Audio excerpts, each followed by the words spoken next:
सर्वनाम की परिभाषा।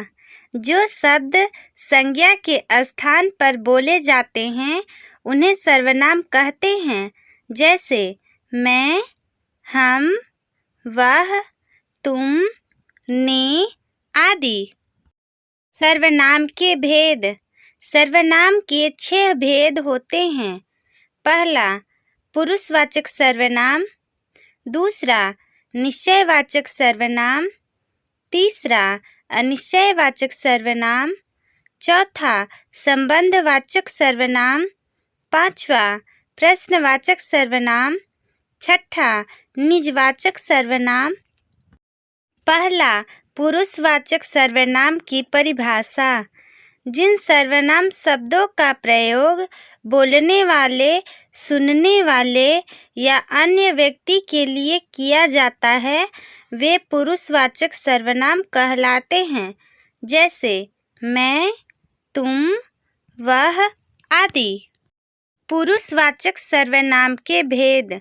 पुरुषवाचक सर्वनाम के 3 भेद होते हैं। पहला, उत्तम पुरुष। दूसरा, मध्यम पुरुष। तीसरा, अन्य पुरुष।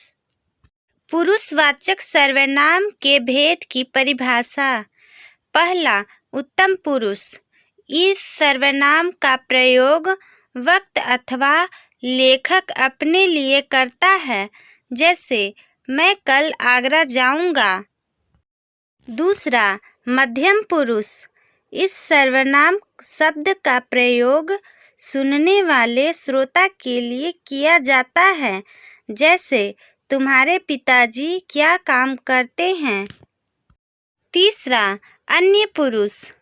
इस सर्वनाम शब्द का प्रयोग वक्ता या श्रोता किसी अन्य व्यक्ति के लिए करता है, जैसे वह कल विद्यालय नहीं आया था। दूसरा, निजवाचक सर्वनाम की परिभाषा। जो सर्वनाम शब्द किसी निश्चित व्यक्ति, वस्तु अथवा घटना की ओर संकेत करे उसे निजवाचक सर्वनाम कहते हैं, जैसे यह मेरा घर है। तीसरा, अनिश्चयवाचक सर्वनाम की परिभाषा। जिन सर्वनाम शब्दों से किसी निश्चित व्यक्ति अथवा वस्तु का बोध हो उन्हें अनिश्चयवाचक सर्वनाम कहते हैं, जैसे बाहर कोई खड़ा है। चौथा, संबंधवाचक सर्वनाम की परिभाषा। जो सर्वनाम शब्द वाक्य में प्रयोग के लिए दूसरे सर्वनाम या संज्ञा शब्द से संबंध बताने के लिए प्रयोग किए जाते हैं वे संबंधवाचक सर्वनाम कहलाते हैं, जैसे जैसा, वैसा, जिनका, उनका। पांचवा, निजवाचक सर्वनाम की परिभाषा।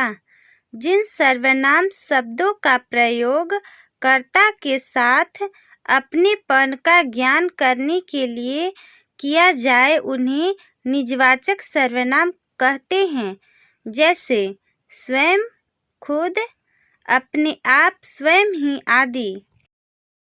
छठा, प्रश्नवाचक सर्वनाम की परिभाषा। जिन सर्वनाम शब्दों का प्रयोग किसी व्यक्ति, वस्तु या स्थान के लिए किया जाता है उन्हें प्रश्नवाचक सर्वनाम कहते हैं, जैसे यह किसी की पुस्तक है।